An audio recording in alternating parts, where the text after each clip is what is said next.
Corneal aberrations constitute around 10% of ocular emergencies, and it is a common practice to use patching in for the treatment of corneal aberration. It is said that it reduces the friction between the healing corneal epithelium and the lid margin.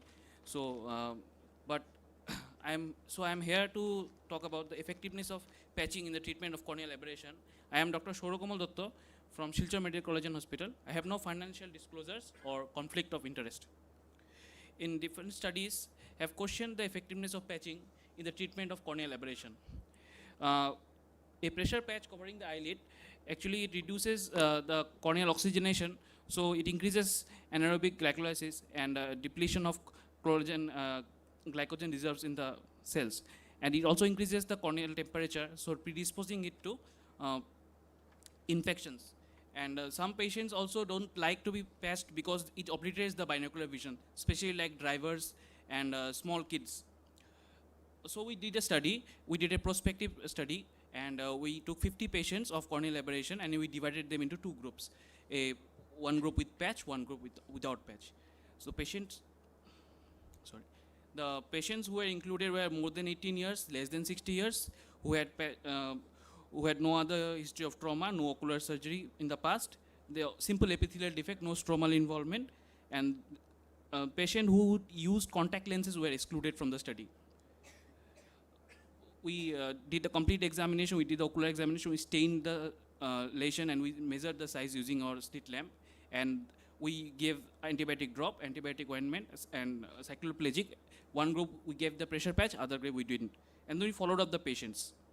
Now, on follow-up, we asked for the photophobia, watering, foreign body sensation, blurry vision, and pain.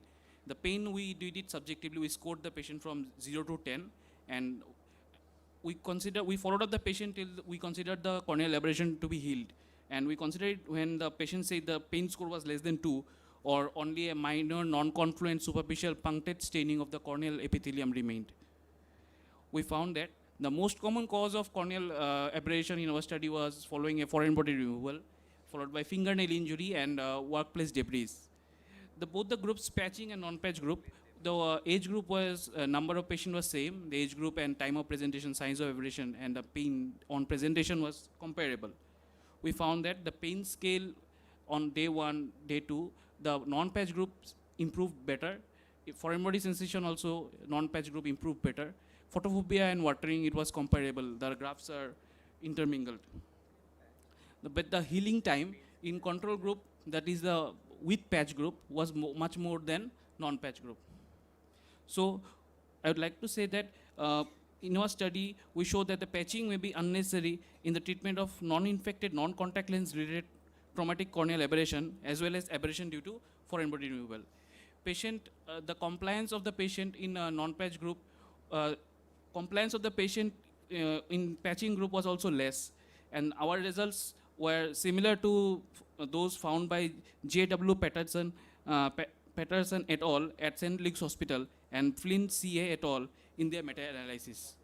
So I would like to say that patching is not effective in managing cases of corneal aberration, and we should say no to patching. Thank you.